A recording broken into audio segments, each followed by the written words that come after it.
Welcome to the Ask a Poll Politics Podcast. I'm your host, Matt Laslo, based here in Washington, where I hound the nation's lawmakers on your behalf. Thank you so much to all our subscribers, and hey, make sure and give us a like, if you like us, that is. And if you haven't yet, please consider a paid subscription to help this scrappy startup continue changing Washington one interview at a time. And now, here's our latest Ask a Poll exclusive from your U.S. Capitol. Hello. Hey, how are you, ma'am?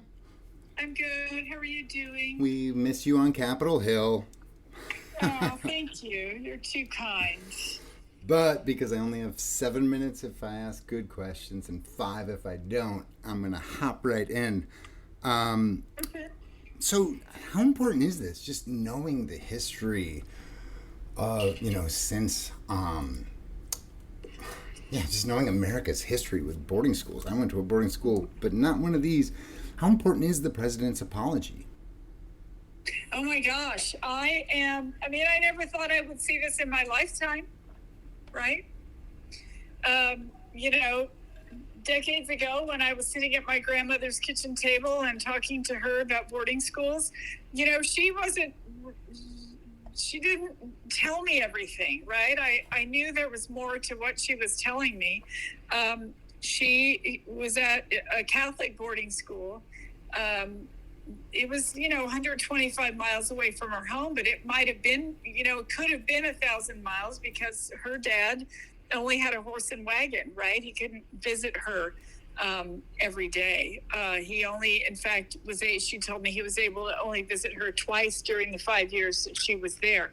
Her time there, her dad's time at boarding school, that affected my life. And I didn't realize how much it affected my life, right? Until I got a little bit older. And so this is important. It's her story, my mom's story, the people who we heard, the hundreds of people we heard from on our road to healing over that 1 year when we traveled to so many communities. I hope they feel seen. I hope they feel heard by the President of the United States. It is a big deal.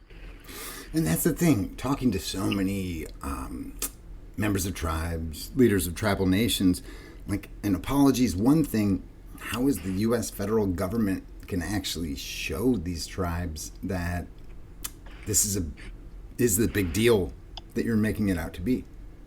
Indeed. Well, I would like to just kind of start when the president was sworn into office, right?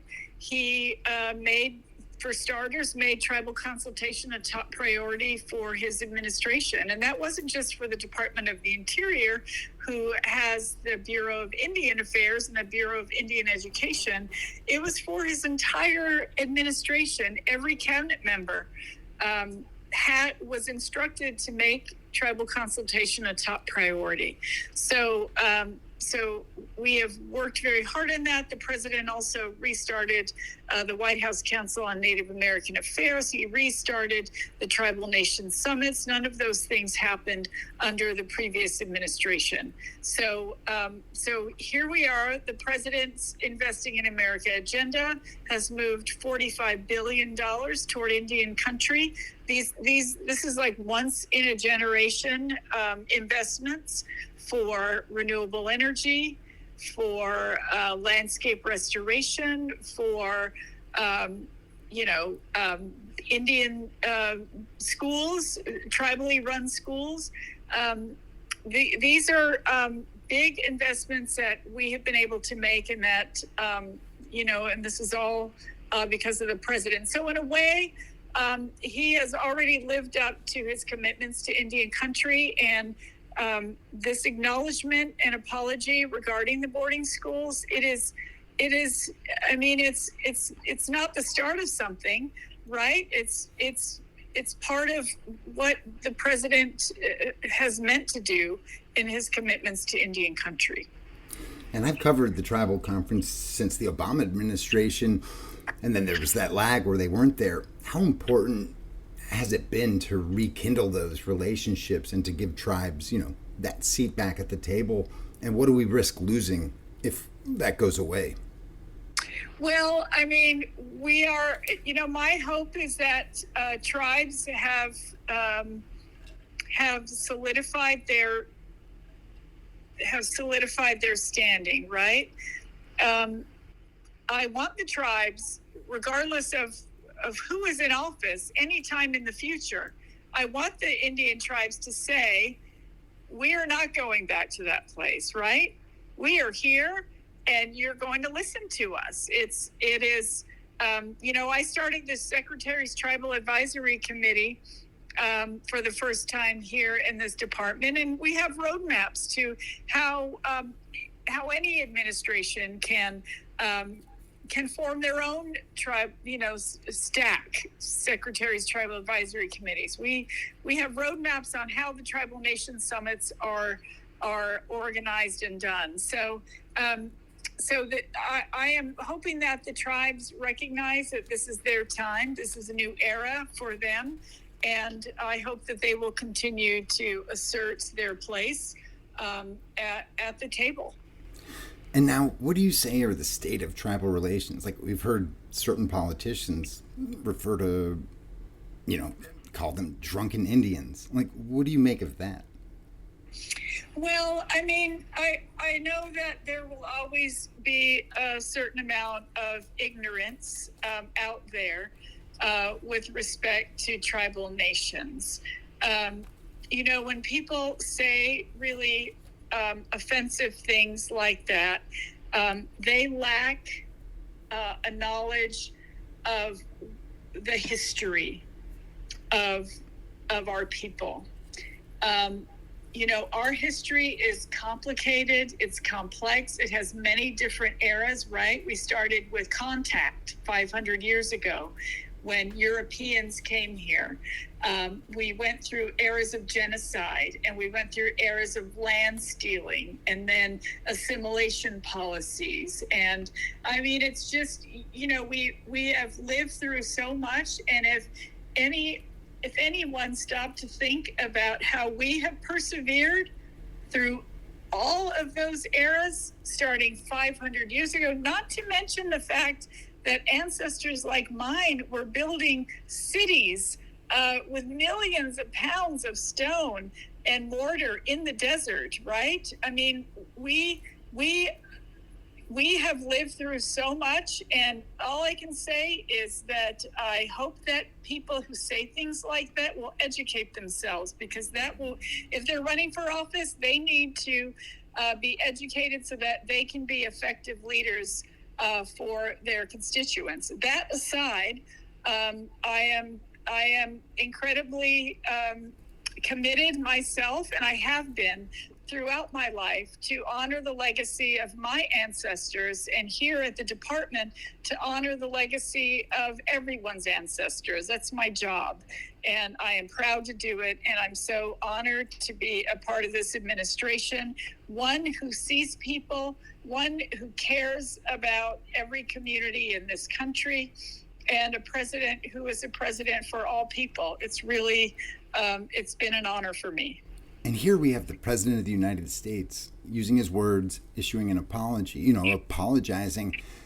And then we have other people not apologizing for certain remarks like drunken Indians.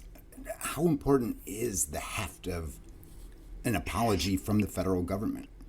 Well, of course, what I can say is, I pretty much said it all about everything that President Biden has stood for and everything that he has done. Yes, it's a very special time. It's a new era for Indian country in our country.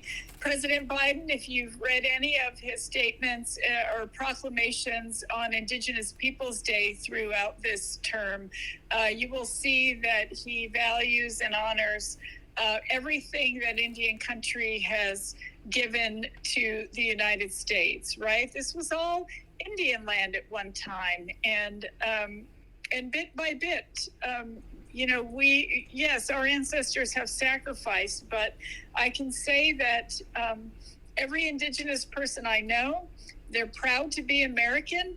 They're proud to be a part of this country. They want to they want to help. They want to move our country forward in every way possible.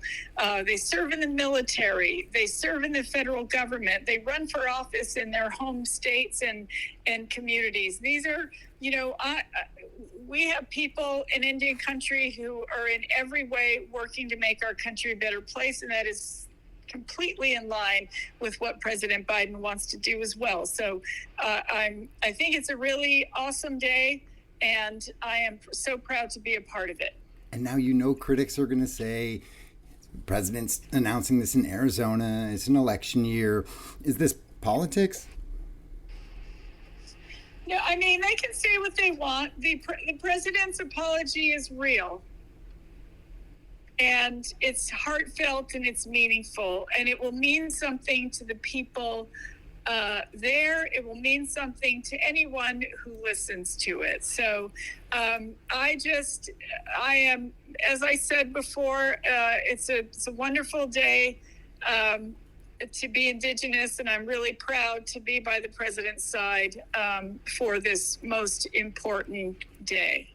Have you interacted with PERC much or at all? I'm just curious about the effort to privatize federal and tribal lands. No, I don't know anything about that. Yeah, interesting. Yeah, they just came on my radar.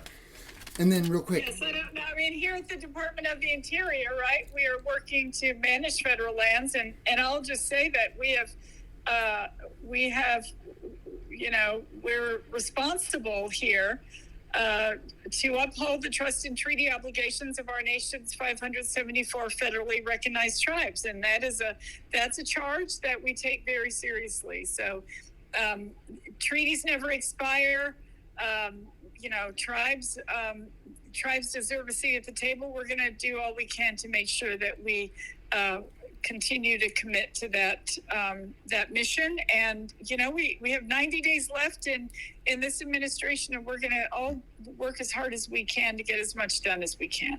And I can't ask you about politics, but just having Matt, I know you're going to have to ask the question over again, but this has got to be the last one, just so you know. But just real quick, what is Senator Tester, as a former chairman of the Senate Indian Affairs Committee, what has he meant to Indian country?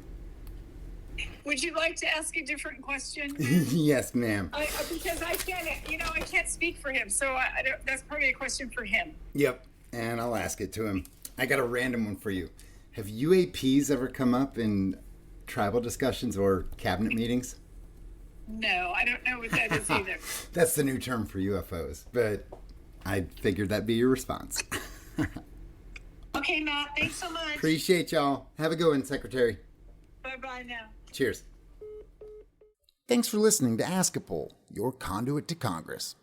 I'm Matt Laslo, offering a hearty thank you to all our supporters out there. Keep feeding us your questions, and we'll keep holding your politicians accountable to you.